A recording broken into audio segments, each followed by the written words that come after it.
It's throwback to GP 2016 time, where we analyze the questions for points and examples you can raise if these issues come out again.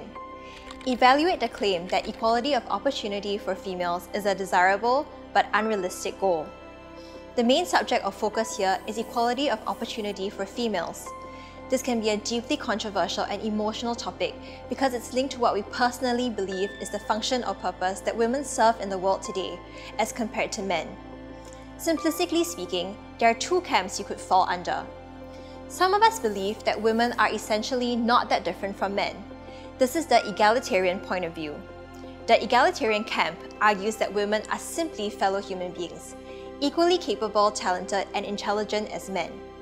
They believe whatever purposes or functions men serve in society, women can and should do likewise.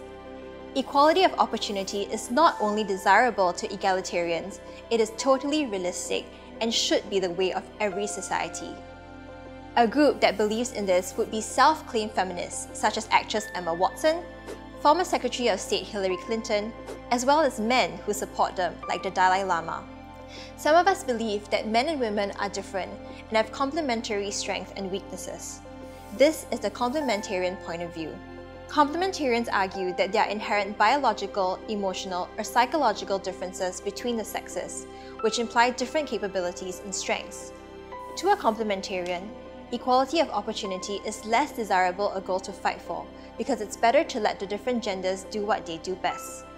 Groups that would take this perspective will be conservative religious communities who believe that God designed men and women different for divine purpose. For instance, conservative Christians, Muslims, Jews, Sikhs and Hindus might argue that while they believe men and women are created to have equal worth, their physical differences are proof that they were designed to have different strengths and play different roles in their families, religious institutions, and societies. But regardless of whether we are egalitarian or complementarian, we should acknowledge that people's personal beliefs can create political, cultural, and economic barriers that do take away opportunities from women who don't share the same beliefs.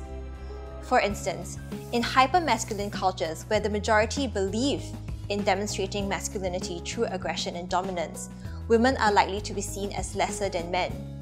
When these cultures happen to be economically impoverished and politically unstable as well, women are more likely to be deprived of basic opportunities of safety and security.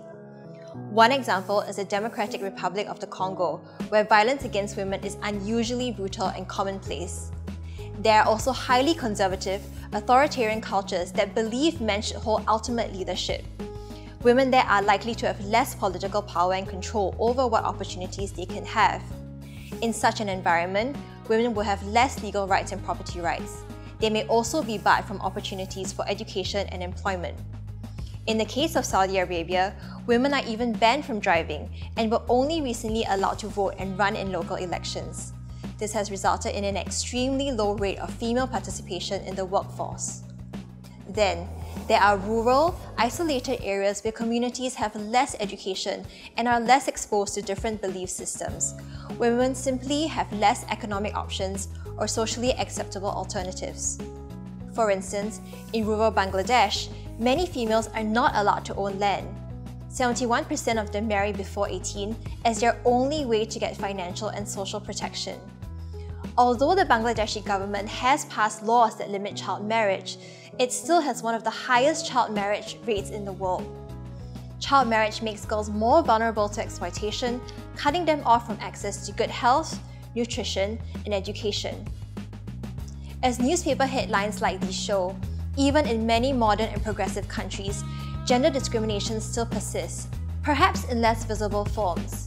Wherever you live, whether you are a male or a female, the question of gender inequality still matters. Women have made great strides for themselves around the world. All around us, we see many wonderful examples of women doing amazing things, winning big competitions, running big corporations, running big countries. But let's not forget that all these opportunities didn't come by chance. They were only made possible because a generation of women and men before them believed that they deserved it and then fought for them to have it. What opportunities for women do you believe are worth fighting for? Use questions like this to practice taking a stand for the world you want to see. Thanks for watching. If you want to learn more about how the world works, subscribe to our channel or follow the link below to get a free trial class at School of Thought. For a full breakdown of all the GP essays for 2016, click on the other link below to get our annual Broader Perspectives essay issue.